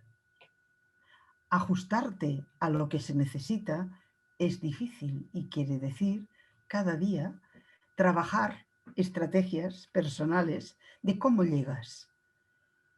Y ahí es donde no encontramos a la gente en muchas ocasiones preparada o no tiene tiempo o suficiente espacio para poderse preparar. Me sabe muy mal que se pierdan tantos años de enseñanza sin haber contribuido a desarrollar todos estos aspectos tan importantes en la vida de todas las personas. Gracias por vuestras aportaciones, muy interesante, y por supuesto que me compro el libro. No, quisiera decir una cosa. ¿Puedo? Adelante, sí, Conrad. ¿Puedo? Sí. Bueno, pero Lleno creo que quiere hablar. Que habla Lleno, habla tú. No. Ya, espero que hables tú primero, Conrad. ¿Sí? Bueno, yo solamente quería indicar algo que siempre he pensado. A lo mejor estoy muy equivocado, ¿eh? Pero yo pienso que así, a nivel general, resumiendo, lo que podemos entender la educación tradicional, para entendernos, sí que trabaja las emociones, pero de una forma inadecuada. Vale. Es que si no nos damos cuenta de esto, tenemos un doble problema. Aprender nuevos lenguajes educativos, emocionales, pero saber detectar aquellos que están instalados y que tenemos que remover. Porque si no, lo que resulta, y es mi pequeña experiencia, es de que incorporamos nuevos lenguajes que acaban permitiéndose de una manera, podríamos decir, muy fácil. Ya sea porque se diluyen y pierden su capacidad, diríamos, de generar respuestas constructivas por parte de la interacción de los niños entre ellos y de los adultos con los niños, o bien porque resulta que acaban siendo sustituidas por las prácticas antiguas, porque son las que mejor funcionan. Por tanto, seguir insistiendo en que vamos a hacer algo que no se hacía es bueno, quizás como idea para arrancar, evidentemente, ¿no? Pero quizás también sea bueno sostener la otra cara del tema, ¿no? Que la escuela tradicional es experta en educar emociones en un sentido totalmente inadecuado, represivo, miedo, todo lo que quieras, ves mirando y ves analizando. Es especialista en eso, ¿no? Bueno, no sé, era una idea que muchas veces yo intento explicar en mis clases y tal, y muchas veces encuentro resistencias fuertes en aceptarla. Por lo tanto, no me extrañaría que aquí también, bueno, este señor que está diciendo ahora. Yo quería decir que desde la teoría de los modelos organizadores hemos llegado a una conclusión que también me parece muy simple y que a lo mejor ya lo sabía cuando era pequeñita, pero bueno, ahora la tengo teorizada. Y es que pensamos nuestros sentimientos, los pensamos, y pensamos nuestras emociones y sentimos nuestros pensamientos. Es decir, que cuando he dicho que el pensamiento, no existe un pensamiento sin sentimiento, tampoco existe un sentimiento sin pensamiento. Y esta unión de los dos aspectos quiere decir que si la escuela no trabaja las emociones, tampoco trabaja los pensamientos. Una cosa que es muy sorprendente es que no se reclame un aprendizaje o una enseñanza y aprendizaje de los pensamientos, que tal como ha dicho Carlos Salés, tiene el aprendizaje del pensamiento a partir de los sentimientos, tiene unas repercusiones muy positivas. ¿Por qué separarlas? Si sentimos lo que pensamos y pensamos lo que sentimos, ¿qué nos autoriza a vaciar el pensamiento de sentimientos y vaciar la emoción de pensamientos? ¿Por qué vaciamos en lugar de llenar, en lugar de permitir que ambos se abracen en lugar de separarlos? Cuando se trabaja en conflictos interpersonales, aparece tan claramente la unión de cognición y de lo que se llama cognición y de lo que se llama afectividad, que tendríamos que penalizarnos a nosotros mismos el separarlos o el buscar, exigir a teóricos de la separación, que justifiquen su postura, su posicionamiento, porque no hay nada que lo justifique en la vida real. Ni en la vida cotidiana, diariamente, no hay nada que lo justifique.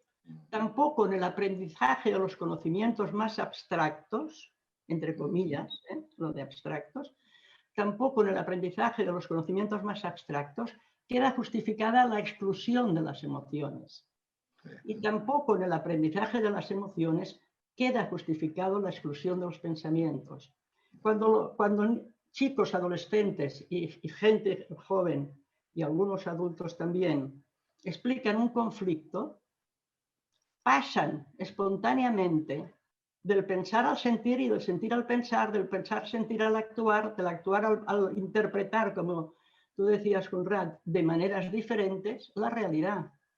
Estos procesos dinámicos son los que nos permiten a nosotros crear modelos organizadores a partir de los cuales vamos construyendo y reconstruyendo nuestra manera de estar en el mundo y de vernos a nosotros mismos, que es algo que tú también has dicho que me ha gustado mucho, que es decir, todo está unido. Nuestra manera de vernos a nosotros, nuestra manera de ver el mundo, nuestra manera de pensar, nuestra manera de sentir, nuestra manera de actuar. Con todo ello, organizamos, construimos unos sistemas generales de pensamiento, y cuando digo pensamiento, el pensamiento incluye el sentimiento, unos sistemas generales de pensamiento a partir de los cuales nos vamos autoconstruyendo y vamos autoconstruyendo nuestro mundo.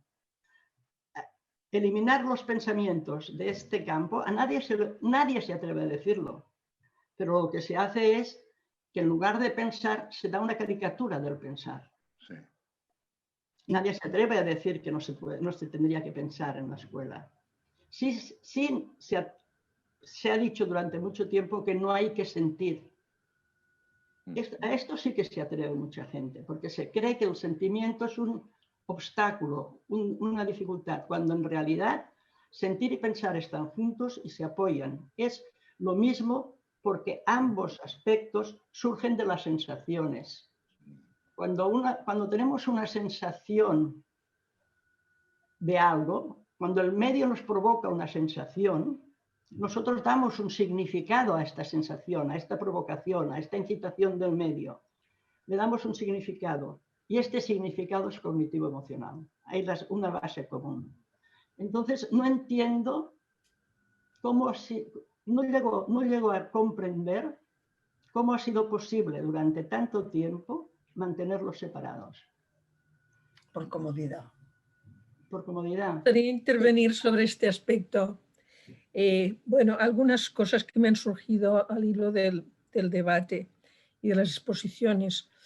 Alguien ha dicho, esto es muy teórico, hay que recordar que no hay nada más práctico que una buena teoría y que al mismo tiempo la teoría solo progresa a partir de la práctica. De modo que no separemos también tanto teoría y práctica, porque entonces volvemos a caer un poco en el mismo esquema de separación, ¿no?, entre un conocimiento abstracto aparentemente definitivo y luego la realidad que aparentemente va por otros lugares. Entonces, Geno, cuando tú dices, pero ¿esto cómo ha podido suceder?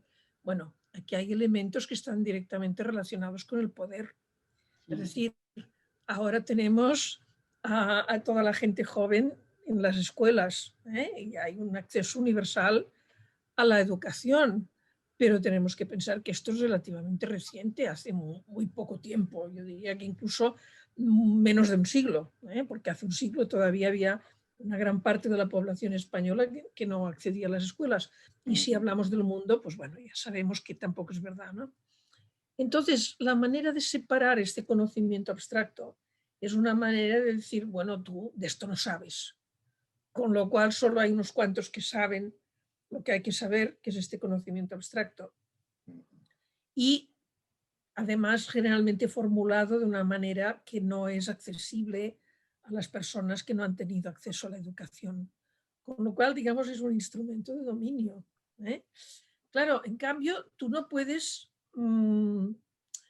impedir que las personas tengan sensaciones, sentimientos, ni tampoco ideas, pero digamos, estas ideas se han separado de la realidad, se han constituido en un saber que está por encima y que entonces se constituye en un instrumento de dominio, ¿verdad? Porque, bueno, pues sabemos muy bien, ¿no? Durante milenios, pues incluso mucho más recientemente, pues las personas que hemos conocido en nuestra infancia, las personas de los pueblos, etcétera, que eran analfabetas, era yo de esto no sé, con lo cual bastaba con que les soltaran un latinajo para que les callaran, ¿no? Entonces, siempre detrás de esto ha habido un elemento de poder, más un elemento, digamos, también de esta distinción, de esta jerarquía hombre-mujer, que hace que todo lo que es sentimientos, se entiende, y sensaciones, etcétera, se entiende como confuso, como algo que no dominamos claramente, por lo tanto pertenece al mundo de las mujeres, bueno, que no saben dónde van, que lloran, que, en fin, mientras que los hombres pues piensan claramente, deciden y pueden neutralizar sus emociones, ¿no? La vieja historia de Antígona, por ejemplo, es clarísimamente, o sea, este vínculo o todo lo que Gilligan habla pues de la ética, de la justicia, etcétera, ¿no?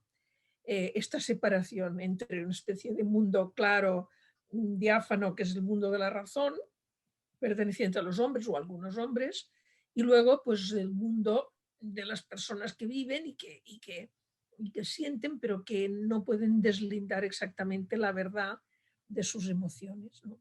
Yo creo que está llegando el momento en que esto podemos ir superándolo y por lo tanto posiblemente por esto este tipo de cuestiones va avanzando.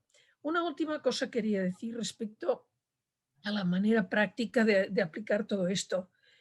Una cosa que nosotros hemos intentado en algún momento es, por ejemplo, organizar juegos con criaturas bastante pequeñas, ¿no?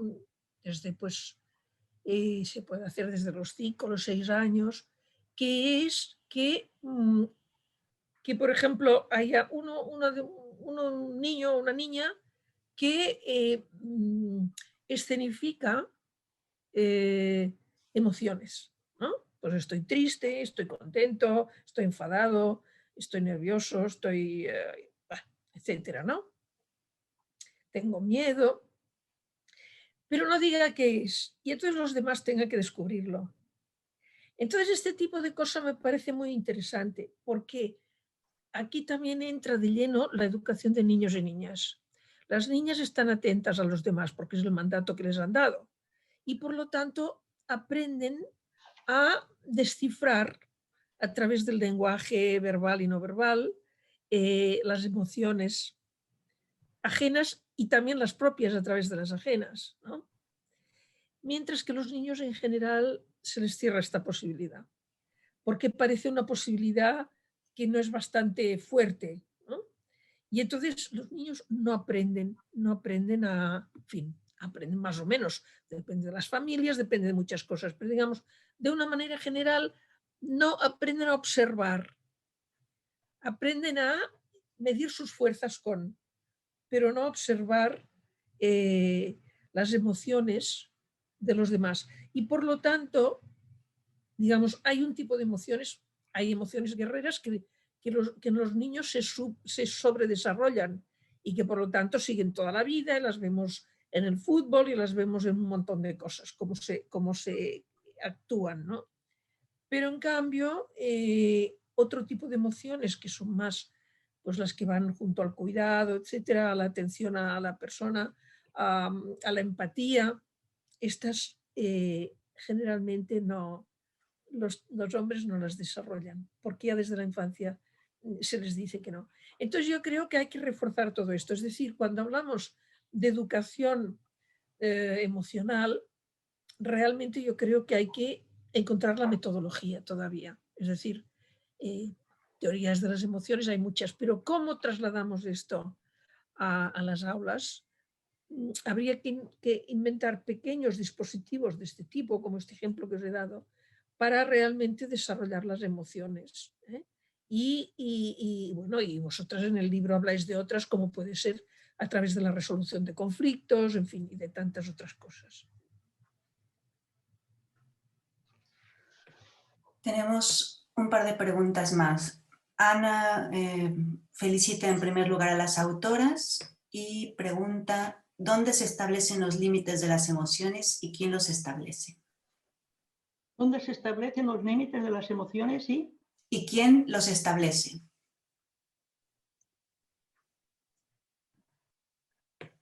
Nadie. Bueno, yo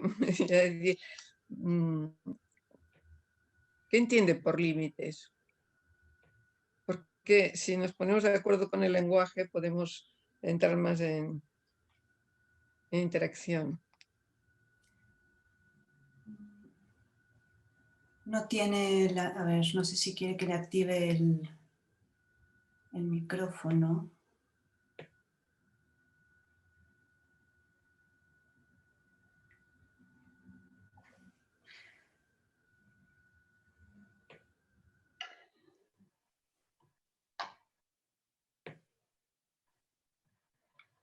Ana, ¿quieres extender tu pregunta? Yo no debería leer, yo no sé qué va. Eso es tú que lo has leído, yo no sé.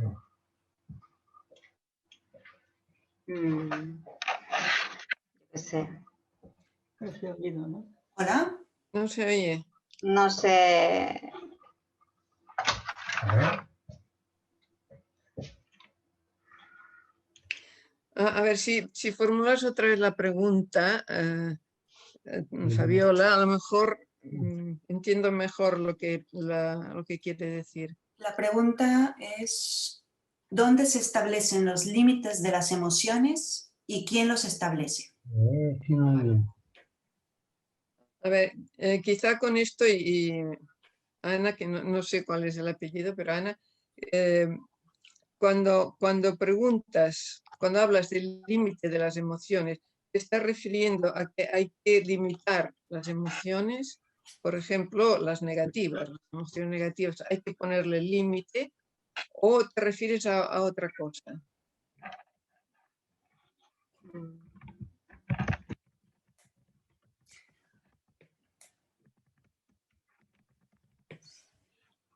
A ver, se refiere a lo primero. A ponerle Si se trata de establecer límites a las emociones, también hay que establecer límites al pensamiento.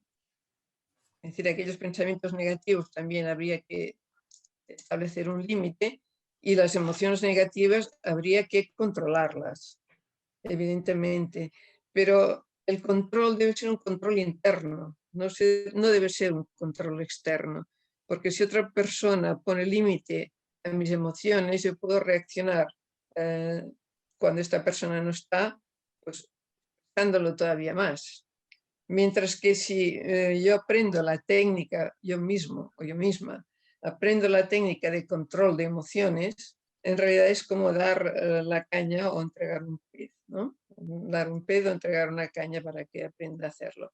En este caso yo creo que es todo un trabajo de elaboración personal que debería hacerse en la escuela y que en algunas escuelas se hace, en las que se llevan a niñas y niños a que reflexionen sobre el porqué de sus actitudes, el porqué de, por ejemplo, de su furia, de su rabia, de su rencor, y ayudar a que esto se transforme. O sea, experiencias de este tipo se han hecho, por ejemplo, una persona que, si no se ha ido, estará quizá escuchando, que es Chus de Miguel, hizo un trabajo muy interesante en su tesis doctoral, precisamente trabajando con el alumnado y haciendo que entre ellos se estableciera una corriente de solidaridad, en la que cuando había un problema,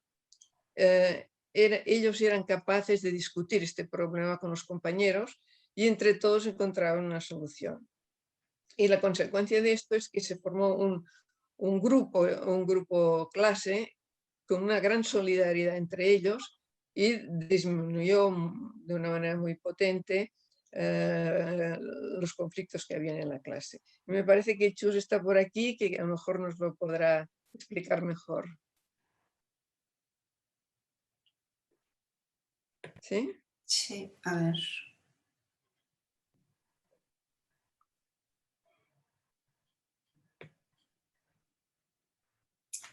En el chat, Chus dice, yo más que control de las emociones, hablaría de gestión de las emociones, gestión adecuada.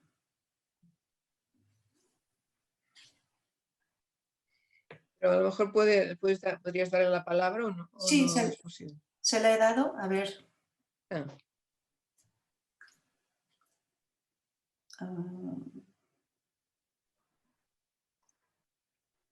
¿Chus? ¿Se oye? Sí, pero un poco lejos. Un poco lejos, espera. ¿Me acerco más ahora? Sí. ¿Se oye? Sí, ahora sí. Sí.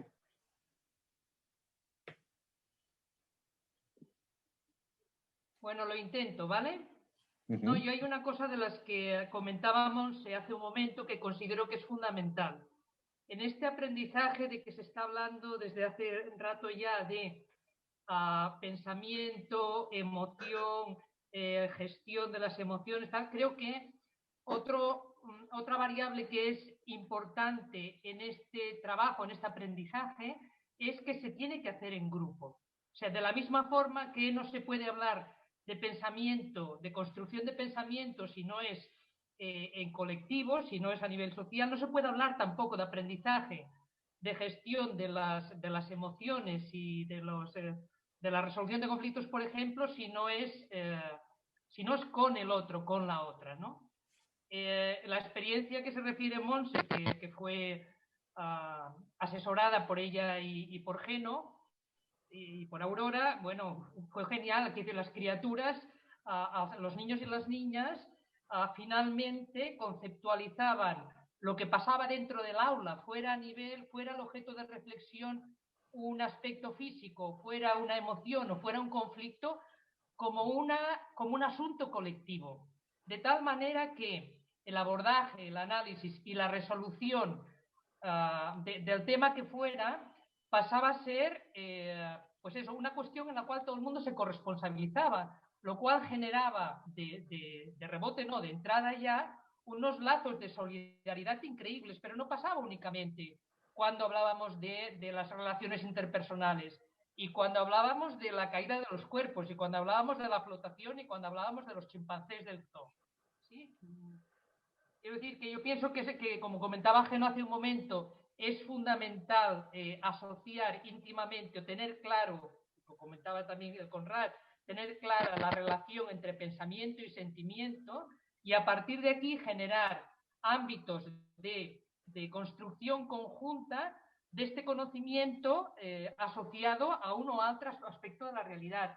Pero realmente los resultados eran impresionantes, o sea, tenías niños y niñas de 6 años, de primero, bueno, pues que estaban, que ayudaban a sus compañeras y sus compañeros a resolver conflictos, actuando, haciendo de mediación, por ejemplo, ¿no?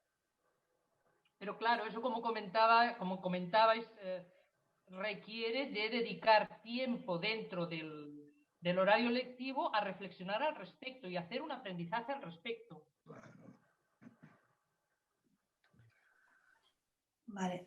Si os parece bien, damos la palabra a una persona más y las preguntas por escrito las pasaré a las autoras para que, bueno, si pueden después contestarlas por mail o de alguna manera, lo hacemos.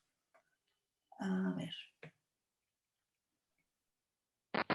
Berchel quiere decir algo. Buenas tardes, ¿se me oye? Sí. Sí. Vale. Bueno, buenas tardes. A ver, yo quería comentar que cuando la doctora Sastre comentaba el por qué no se había estado trabajando, no sé si lo sabré expresar muy bien, pero cuando por qué no se trabajaba conjuntamente con la parte más teórica, con la de la emoción, bueno, yo creo que se une un poco con lo que dice la doctora Marina Subirachs. O sea, ¿qué pasa? Y lo que decía Chus creo que lo corrobora. Cuando se consigue realmente un trabajo global de estas emociones con el conocimiento, se realiza una transformación dentro de ese grupo. Con lo cual, cuando en esa transformación le da a ese grupo un poder y una seguridad, el saber que pueden contar unos con otros, una solidaridad que entronca con las estructuras de poder. Con lo cual, a lo que no interesa al poder, es lo que decían anteriormente el doctor Izquierdo, ¿no? Está muy claro que la escuela tradicional trabaja emociones, pero ¿cómo las trabaja? Las trabaja para poder seguir manteniendo sus estructuras de poder. En este caso, sería una forma de conseguir que esas estructuras de poder puedan romperse de alguna forma y conseguir la evolución a nivel organizativo, a nivel más solidario, a otros niveles que los mantienen no quieren dejar. Con lo cual nos encontramos siempre con lo que la escuela transmite o intenta, no debería transmitir. De todas formas, también quisiera lanzar un poco una lanza en favor de muchos maestros y maestras que intentamos de buena fe al menos trabajar el máximo que podemos este tipo de las emociones. Lo que nos encontramos muchas veces es que quizá nosotros mismos somos analfabetos emocionales, porque lógicamente cuando se hace la selección de qué personas son las que van a enseñar, de qué maestros vamos a tener en las escuelas, la selección pasa por unas oposiciones, por un conocimiento, por una forma de hacer determinada. No te valoran cómo vas a trabajar tus emociones dentro de un grupo. Y nos encontramos que las vas trabajando, vas haciendo, pero hay grandes tabús también. Por ejemplo, uno de los temas emocionales que cuesta muchísimo es el tema del duelo, el tema de las pérdidas, el tema del dolor. Entonces, este es un tema, bueno, que cuando empiezas a trabajarlo casi nadie quiere cogerlo, porque es que no sabes cómo hacerlo. Y en cambio te encuentras día a día que se muere un abuelo, que se muere un tío, etcétera, etcétera, ¿no? Y luego otro tema que quería lanzar un poco es que actualmente pienso que podría haberse producido o se está produciendo lo que sería una democratización malentendida del conocimiento. El conocimiento en sí ahora ya no está en manos de unas personas, sino que tú puedes acceder a muchos conocimientos a la vez. Y esto te amplía mucho tu mundo. Pero por desgracia hay una gran parte de los medios de comunicación, etcétera, como decía la doctora Subirachs, que lo que interesa es que no accedas a ese conocimiento, sino que te distraigas, que no pienses, que esto, pues bueno, vemos también muchos youtubers donde está yendo la gente joven, alguna gente joven es a este tipo de acceso al conocimiento fácil, llano, que no me haga pensar, que me haga ganar mucho dinero, que yo misma sea mi propio centro, mi propio un narcisismo hacia uno mismo en vez de una colaboración. Entonces quizás se tendría que ver de qué forma se podría potenciar a través de las nuevas tecnologías la construcción de estas formas del tema de acceso a las nuevas tecnologías, el acceso a la democratización del conocimiento con la incorporación también de la democratización del sentimiento, de que no todo es lo que sé o lo que hago, sino lo que siento, vamos, trabajarlo conjuntamente.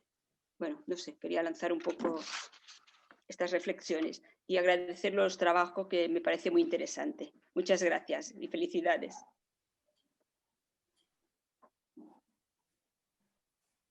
Gracias. ¿Tenemos algún comentario? Pues si no hay más comentarios, yo creo que podemos dar por finalizada la presentación. Gracias a Marina, a Conrad, a Montserrat y a Genoveva por sus exposiciones tan interesantes y pues Recordamos a los espectadores que el libro está en las librerías, disponible en formato físico, claro, y también en ebook en la página de Gedisa. Pues muchas gracias. A mí me gustaría dar las gracias a muchas personas a las que no se lo hemos dado, que son las que han asistido a esta presentación, porque han demostrado su interés y porque además han intervenido y nos han aportado también ideas. Muchas gracias. Sí, sí.